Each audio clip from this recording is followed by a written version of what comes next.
Hello there and welcome along to this week's episode of the Drive Maul podcast, brought to you from the Atrium campus at the University of South Wales in Cardiff.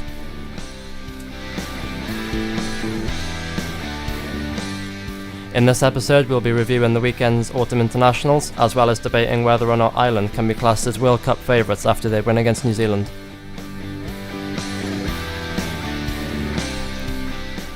We'll conclude by looking ahead to this weekend's internationals as the autumn series draws to a close.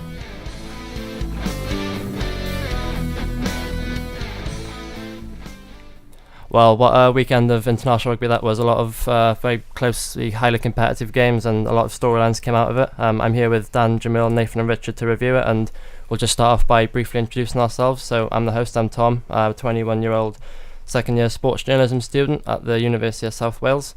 I'm a Scarlets fan and I've had a season ticket there for the last 10 years, started supporting them around 15 years ago, and I also used to play rugby. My name is Richard. I'm a 19-year-old sports journalism student at the University of South Wales, and my connection to rugby is I used to play, and I was also a season ticket holder at Ulster Rugby for several years.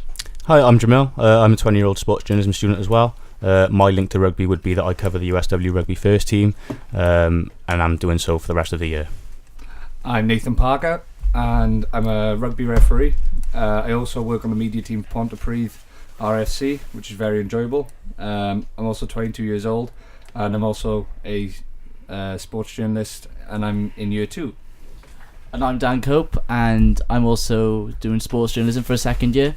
I'm more of a football fan than a rugby fan, but the interest in rugby is growing each passing day. Thanks for that, guys. I guess the best place to start really from a Welsh perspective is the game on Saturday, and obviously not the best sort of 40 minutes for Wales, but we came strong in the second 40. What do you guys think of the performance in the second half, scoring 50 unanswered points? Yeah, I thought the second half was unbelievable really. Obviously when the game went to 24 all, I think it was a bit like squeaky bum time really for the Welsh team. We've been here before when we've sort of had these nip and tuck games against tier 2 or tier 3 sides, when really we should really be doing what we did on Saturday. I thought the performances of Dan Biggar really helped, his leadership there, to have a sort of experienced fly half like Dan there. We haven't really had that in years gone past. We've sort of given players a chance. Like a few years ago we started bringing Priestland back into the fold, and then obviously Sam Davis emerged then last year or 2 years ago, and we tried to give these players a game, but to have that 10 there with an experienced head just to control the game, I thought it was fantastic. Yeah, as you mentioned, Dan Biggar's performance here, there are a lot of good performances all around the park. Do you think Biggar's performance could put him into the sort of selection frame for the weekend's game against South Africa? 100%. Obviously there's a lot of talk with Gareth Anscombe, how well he's played over the first 2 games against Scotland and Australia. Personally though, I think with the size of the Springboks side, I remember Dan Biggar the first time we beat the Springboks in 2014 for the first time in 15 years. Dan Biggar was man of the match, and he just tackled South Africa off the park. He's one of those fly halves that doesn't shake out of a tackle. And I think Anscombe, obviously there's a lot of debate whether Halfpenny's going to be actually fit for the game with the concussion protocols. So it's whether you put Anscombe or Patchell fullback and Dan Biggar at 10. I think that would suit Wales down to the ground really. So you go for Biggar at 10? Or 100%, yeah. Are there any, what's everyone else thinks, are there any other sort of opinions for who they want to start? Probably Anscombe, just because of the way he played against Australia, Scotland. I think he more or less deserves to play against the big side in South Africa again. I mean, don't get me wrong, Biggar had a great game, deservingly man of the match. Patchell against coming into the fold, got a good try on the weekend, and definitely a quality player. But I think just the way Anscombe plays with that bit of flair, he's a good ball carrier. I think he will provide maybe a bit more danger, a bit more attack going forward for Wales, maybe so than Biggar, because we all know what Dan Biggar can do. Certainly his kicking game's more spot on, but I think Anscombe just edges it for me. Yeah, so good performance for Wales on Saturday, and it was like sort of watching similar to what the All Blacks do really in that second half, where they kind of up the tempo and the players off the bench kind of offer a lot. There was a incident where Tonga's blindside flanker Dan Valiafra, there was a challenge on the Dragons' blindside flanker Aaron Wainwright. What do we think of that? It didn't go, it went unpunished, but do we think the World Rugby need to kind of come up with a clearer ruling on tackles like that? Obviously there's been a lot of talk over the last few weeks of the tackle laws. Obviously You had Owen Farrell against South Africa on the substitute, when personally, in my opinion, that was a penalty. And then obviously, I think the referee on Saturday, I haven't really seen him before, to be honest. He seems like a new upcoming referee from Australia, and I don't think he was really used to the big stage. And obviously, in the first few minutes, he yellow carded one of the Tongan players for collapsing the driving maul, which went over the line, which was another fantastic driving maul from Wales, showing what they can do in the set piece. But overall, I think the tackle on Aaron Wainwright was just needless. He was off the ball, it was high, and it was also with the shoulder. There was no intent there, and if he just stood there and just took the hit, then fair enough, play on. But for the referee not to even go back and have a look at it, I was quite surprising for me. Yeah, it's certainly an area where there's a lot of grey area in rugby at the moment. Few issues there. So we've mentioned some of the good performances that Wales had. What other areas, sort of positions wise, do you think there could be selection issues heading into this weekend? Definitely, I think so. On the wing, if you look at Gatland's now's got a selection headache. You got Josh Adams, you got North. Lee Williams can go there. He had an impressive game against Tonga in his 50th cap. So I don't think Steph Evans is quite there yet in terms of first team selection. I think probably it will go towards Josh Adams and Liam Williams if he sticks to it, because if Halfpenny is fit enough to play, he will play fullback. Gatland's always relied on him to do the job. So, but then again, an informed George North is one of the best in the world when he's on his day. So it's a great selection headache to have for Wales. I think it's the most impressive they've been in terms of squad depth for a long, long time. But I think it remains to be seen. I think Josh Adams and Liam Williams probably for me. Yeah, on George North, I've seen this morning Jonathan Davis has actually called for him to be dropped on Saturday against South Africa. He wants to either see Josh Adams or Liam Williams in the limelight instead. So I think that's an interesting one coming from Jonathan Davis. I'm not sure if I agree with it, but Liam Williams was obviously superb on Saturday. And I wouldn't have a problem with him on Saturday again against South Africa. I think he'll do a good job again. I also think it's obviously we talked about earlier when Wales was struggling against the likes of Tonga and these tier 2 nations.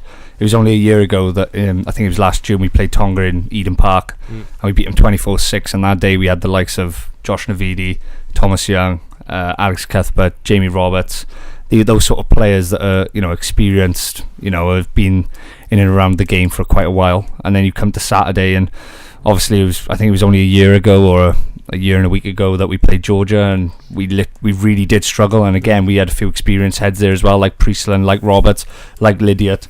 For this young side to go out against a Tonga side and be brought back down to their level when they went to 24 all, having been so far ahead, and then just to score 50 points without reply. I don't know whether you look at the mentality of the players, how much that's improved, or you either look at the fitness of the Welsh side. Obviously, I think there was only one Tongan player that actually plays his rugby in Tonga. Yeah. So it shows that a lot they are spread out and they are playing professional rugby. But you have to look at the way obviously Gatland's legacy that he's trying to leave for Wayne Pivac. I think I worked it out that if we win every game now until the end of Gatland's reign, obviously Grand Slam champions, world champions, and would be 25 games winning streak, which wouldn't be too bad. That's certainly very good. Yeah, I think Gatland's got a massive selection headache, because to make 14 changes originally from the side against Australia, I know it was Tonga who are 12th in the world at the minute, but to make that many changes yet create the biggest score Wales have ever had, and by the winning margin as well, it's the biggest they've ever had as well, to score 10 tries with those players who may be a little bit less experienced. As you said, on the wings, like the likes of Steph Evans scored, Liam Williams scoring, it's just a massive selection headache for the manager. Yeah, some good points there. I think the main thing really was both of you mentioned there with the sort of previous games where we've made a lot of changes and struggled. I think the main difference here is kind of obviously we had the Argentinian tour over the summer, and a lot of the players got blooded there. So coming into this game, it was 14 changes, but they'd all kind of played with each other before, so you didn't have that kind of issue. So that's probably the main reason for that. So we just spoken about sort of the last weekend's game and looking ahead. We'll continue to look ahead to the South Africa game. They had a good win against Scotland on Saturday, narrow 26-20 win at Murrayfield.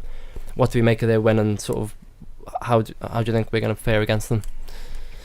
I think South Africa proved that they are a very fit side in terms of they never stop pressuring Scotland, never stop going for the full 80. I think Scotland did take them to the wire. Obviously, 2026 is a very close scoreline. Don't think South Africa would be too pleased because there are weaknesses there, especially with South Africa attacking from the back. I think Wales can easily, they take advantage of those errors because South Africa are very weak in those types of positions. But South Africa, they are one of the best teams in the world, no doubt about that. They're a force to be reckoned with.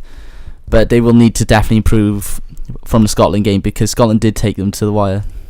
And what do you make of the impact that the new head coach Rassie Erasmus has had since he took over? When he took over, there was a lot of sort of turmoil. There was quite a poor South African team. We beat them last year in the autumn relatively comfortably. They're a different prospect now. What do we make of the impact that he's had? Well, he was at Munster, wasn't he? Yeah, for a period, and obviously he was. I think South Africa needed him. Obviously, I think he wanted to spend the year with Munster and sort of see it out. But when your country calls, you go back to them. I think the biggest indication for me was when they came up against England last summer, or this summer even. Obviously just before the Rugby Championship, and to defeat them 2-1. It wasn't just beating them; it was the way they played. And I know it's an England side that probably isn't as good as 2 years ago, but the way they played was the South African way. And there's a lot of pace up wide again. Obviously going back to Saturday's game against Scotland, Andre Pollard was absolutely superb. I haven't really seen him play as well as he did on Saturday. He controlled the game, and they've been looking for a fly half like that for so many years. I remember Butch James in 2007. He was that catalyst for that World Cup winning side.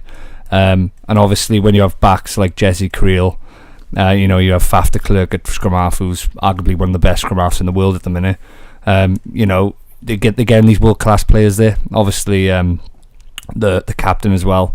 Just a little mention on him. Obviously, I don't think he might even play on Saturday. Obviously, there was a contentious decision on Saturday that the officials missed when he apparently tried to headbutt one of the Scottish players. So that'll be something to look at. But again, he's another fantastic player, and obviously Dwayne Vermeulen has come back into the fold as well. Yeah, what do you make of that? It was the challenge. It was a bit, I guess, it was kind of naughty, but it's sort of like rugby league challenge where players hold on to you a bit long. It reminded me of that a little bit. What do we kind of make of that? It was bit of a 50-50 one. Yeah. I'd agree with that there. It's a bit of a 50-50 challenge. Like you say, it's like a rugby league challenge. So, I'm not too sure on that one really. Yeah, certainly going to be a good game this weekend. Should be a lot closer than last year. South Africa sort of always had their physicality, but I think there's a bit more skill than now. People like Pollard, you mentioned, it was a masterful performance from him really against Scotland. He was man of the match by some distance. So what do we think? How can we see the game on Saturday going? I honestly think Wales are in the ascendancy at the moment. I haven't been as confident as I've been in a while in an ultimate international series anyway. We usually do finish strong anyway. We're usually slow starters, and to start like we did against Scotland and get that 11-point victory, and then obviously going into the Australia game, it was such a sort of cloud hanging over our heads for so long. Getting the win off against them and getting the monkey off our back, which just gave this whole squad so much confidence, even though it wasn't the best of games. And then on Saturday, destroying Tonga. You just see this side just sort of going further and further now, and I just hope they don't peak too early in terms of going into the World Cup next year. Yeah, Wales, of course, I think are the favourites because obviously the third in the world to minute, South Africa fifth. But I think it'll be a very tight game because Wales, they're at home. They've got the home support behind them, and they're at the Principality as well. But can you really compare the Scotland score, considering Wales last year in the Six Nations defeated Scotland 34-7 at the Principality? It's a difficult one. I think it's going to be a game of fine lines really, but Wales really need to target the likes of, as you say, Andre Pollard, who he was a massive form, as you've mentioned earlier. So if he can keep him quiet, who's the main sort of source of every sort of play that South Africa are going to try and create, then I think Wales will win that game. Yeah, maybe it's going to be one where, like I say, the home advantage is a deciding factor. So we've looked at Wales solely so far, but obviously there was a lot more games happening on the weekends, some very very entertaining games, and probably the pick of them, well, definitely was the Islands win against New Zealand, the first win against the All Blacks on home soil.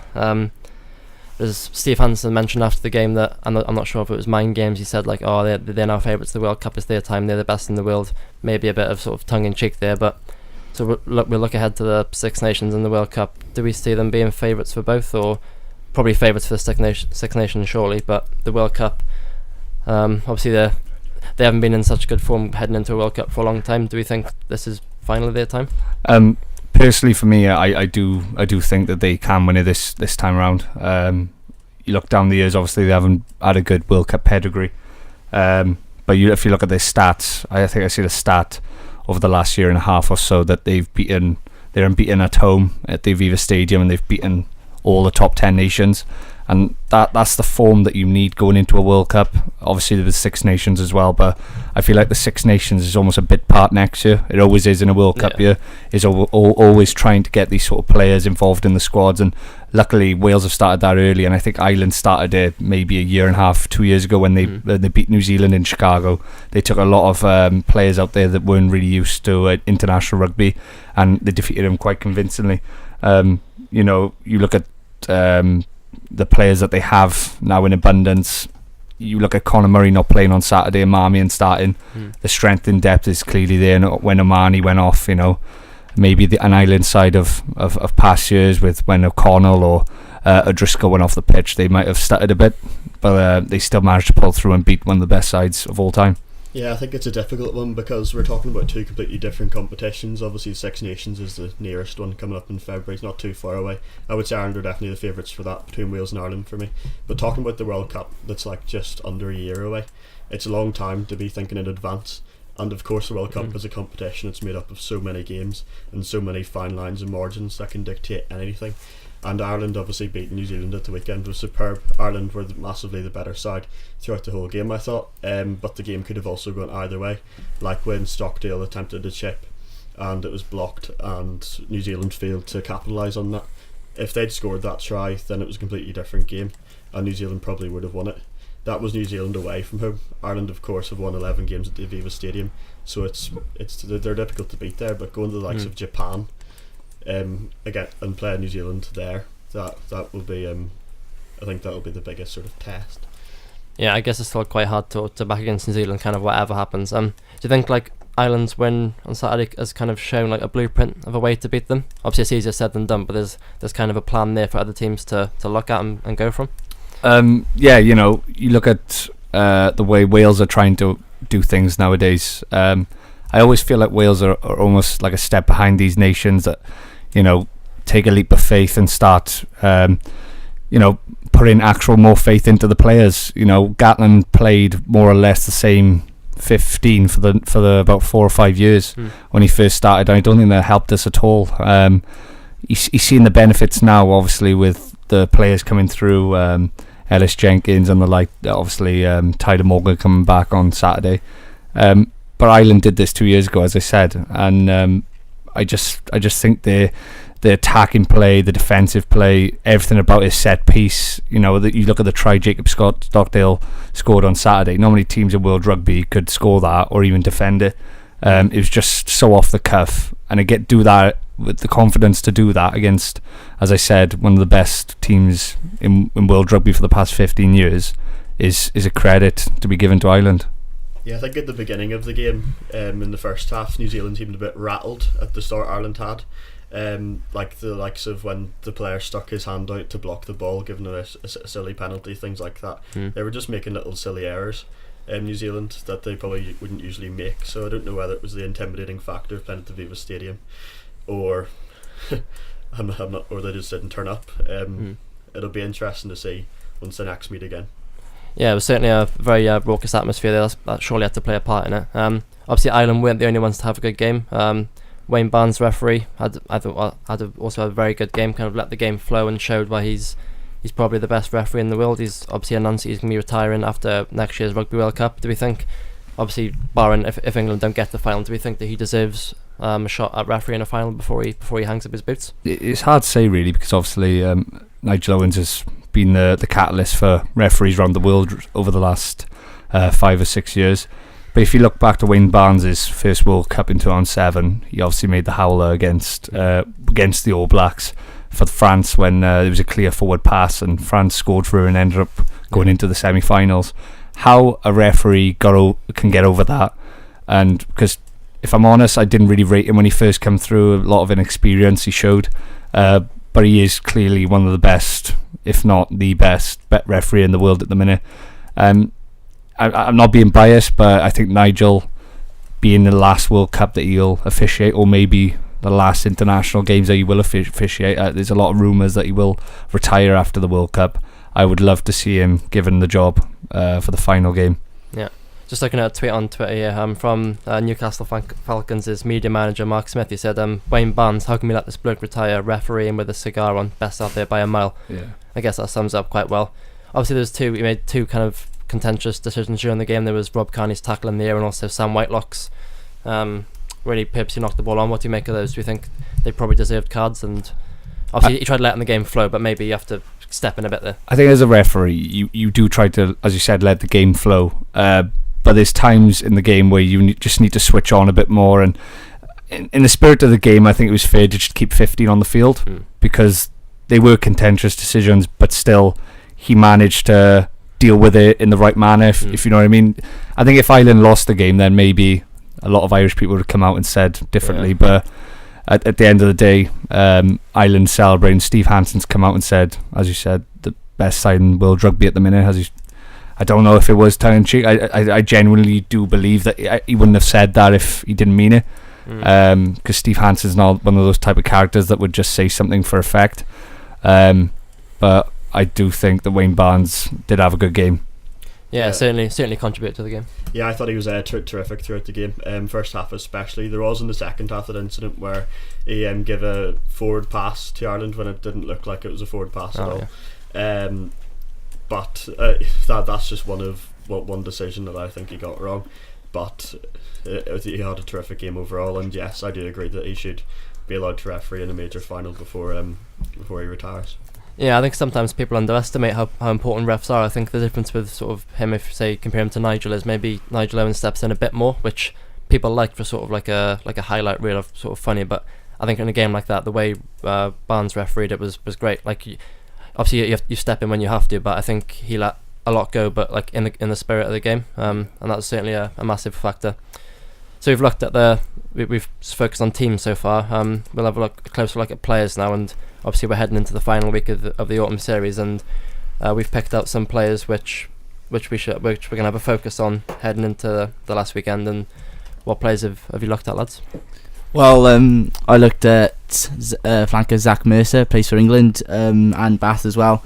He's only 21 years of age, started against Japan. Not a stand-up performance by any means. Then again, you can't argue that any England player really had that stand-up performance against Japan. They were poor. But, he was the captain of the England under-20 team. They won the Grand Slam 2017 Six Nations. He's also captained the team at junior level as well in 2017 Junior World Cup. Scored the winning try in semi-final against South Africa as well. He's a very attack-minded player, very good ball carrier. And, he reached the final with New Zealand. So he won the Rugby Junior World Cup Player of the Year, so he's a very good young talent to have for England coming through. I think with Cockness England as well, he talked about, before he said about how powerful winger is he again, 21 years of age, scored a try on the weekend.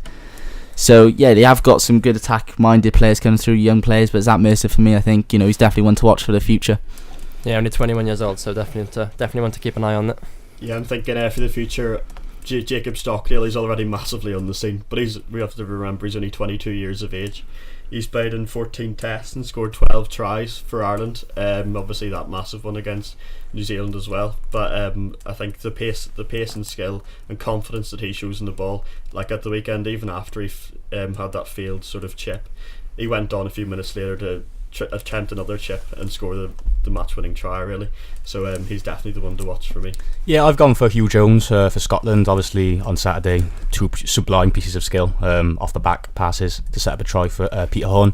Obviously they didn't win the game, but I think he was a standout performer in that game. And they've got Australia on Saturday, which again is a big test for Scotland. So I've gone for Hugh Jones. I think he's going to be a pivotal player on Saturday if Scotland get anything from the game. And he's my one to watch. Yeah. My player to watch was Ellis Jenkins, especially with a week coming ahead up against South Africa. I do believe that he will start with Justin Tipperick in the back row. I do think Dan Lydiard has been fantastic, but I think Ellis Jenkins, is great just to have an extra 7 on the field with Tipperick. They both complement each other, and he's the ideal captain, I feel, to take over Anna Wynne-Jones when he does retire. You look at the injuries that Ellis has had over the past few years and the way he's come back. He went on the New Zealand tour, and I think he got his first cap against New Zealand 2 years ago, and he's just been plagued with injuries since then. And for him to show the courage to come back, go on to captain Blues, then to the Challenge Cup victory last season, and then to go on and captain Wales against Tonga, one of the biggest victories we've ever had over them, is something to be shouted about, really. Yeah, he's obviously got a lot of leadership qualities, and do you think, obviously he played a lot with Sam Warburton at the Blues, do you think like he's taken a lot from him, playing with him week in, week out? I think you're bound to. You look at Sam Warburton when he first got into the Blues, he was obviously taking lessons off Martin Williams, the dark arts of, being on the borderline of offside and being in the rucks, ruining ball for the opposition. And Ellis Jenkins is exactly the same. He's almost like a blueprint of Sam Warburton.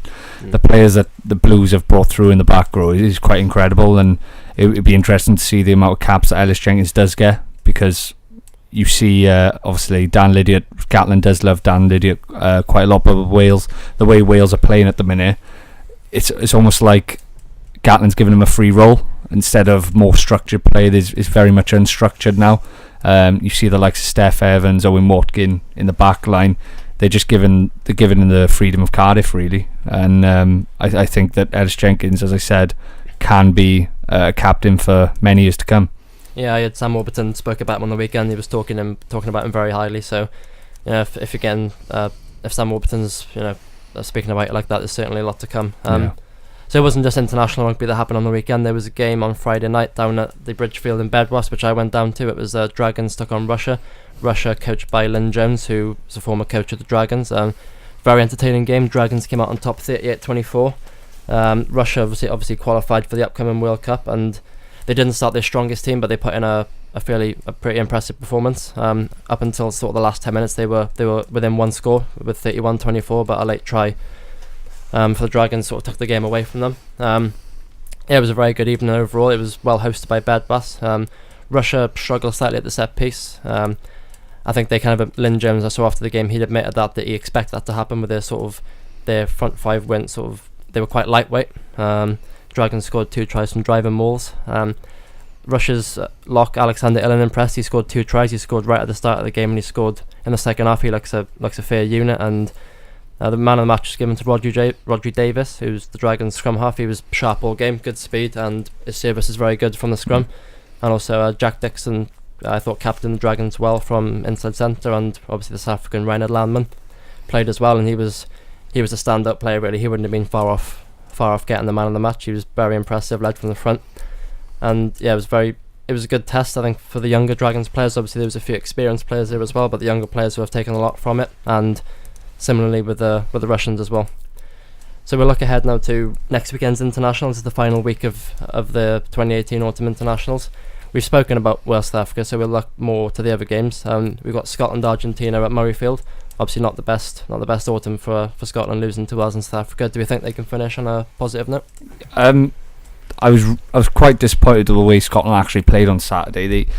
I think they've lost one match in the last 10 or 11 at Murrayfield, and that game was against New Zealand. I think they only lost that by 5 points. But against South Africa, it was almost like Scotland scored that amazing try through Peter Horn after great work from Hugh Jones. And then they went from that to conceding a try 2 minutes later against Andre Pollard. I know it was a slip by Maitland, but there's just little things like that at the international level you can't make those sort of mistakes. You've got to, if you get straight back into the game, you've got to keep it there, and obviously conceding a try straight away just dampens the crowd, dampens the atmosphere. But against Argentina for me, they've took another step back. I think they're trying new players going into the World Cup. The playing in the Rugby Championship helps them a lot. I do believe Scotland will beat them. Yeah, that should be a good game. And another one which should be closely fought is England, Australia. Obviously Australia will be right up for this one. England haven't had the best autumn. What are we thinking there? I'd have to say probably, I think England will scrape it this time round. I think the way Australia played against Wales wasn't the greatest game overall, but then again, Australia I don't think have been in great form. England will be looking to bounce back. I think they'll definitely be looking to improve upon that Japan victory. I mean, it wasn't a great victory by any means. To go into half time behind against Japan is not at all something to be shouted about. So I think that, Eddie Jones will be looking to improve upon his side's game this weekend, and Australia I think will be in for a test. Right, thanks for that, guys. I think that just about wraps up the podcast. We've looked at last weekend's games, looked ahead to this weekend's games as well. It's been a great series so far, and hopefully it finishes off on a strong note. You've been listening to the Drive and More podcast.